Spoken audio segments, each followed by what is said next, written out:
রাধে রাধে গৌরভক্তবৃন্দ। আজকে আমরা শুরু করতে চলেছি শ্রীমদ্ ভগবদ গীতার দ্বিতীয় অধ্যায়ের 31 এবং 32তম শ্লোক।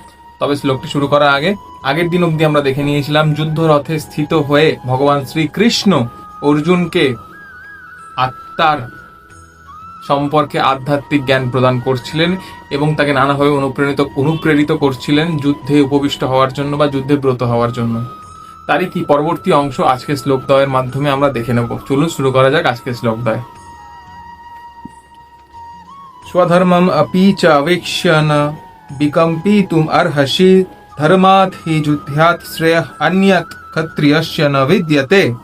যার বঙ্গানুবাদ করলে দাঁড়ায়, ক্ষত্রিয় রূপে স্বধর্ম বিবেচনা করে তোমার জানা উচিত যে ধর্ম রক্ষার্থে যুদ্ধ করার থেকে তোমার জন্য মঙ্গলকর আর কিছুই নেই, তাই তোমার দ্বিধাগ্রস্ত হওয়া উচিত নয়। শ্লোক 32।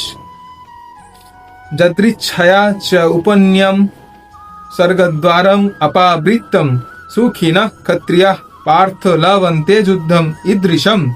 যার বঙ্গানুবাদ করলে দাঁড়ায়, হে পার্থ, না চাইতেই যেসব ক্ষত্রিয়ের কাছে স্বর্গদ্বার উন্মোচনকারী এই প্রকার ধর্মযুদ্ধে অংশগ্রহণ করার সুযোগ আসে, তারা প্রকৃত সুখী হন। আজকের মতো এইটুকুই।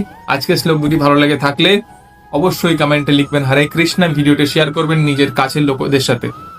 আমার চ্যানেলটি ফলো করবেন প্রত্যেকদিন দুটি করে শ্রীমদ্ ভগবদ গীতা শ্লোক শোনার জন্য। আজকের মতো বিদায়। আমি আবার ফিরে আসবো এক নতুন দিনে নতুন শ্লোক নিয়ে আপনাদের কাছে। হরে কৃষ্ণ।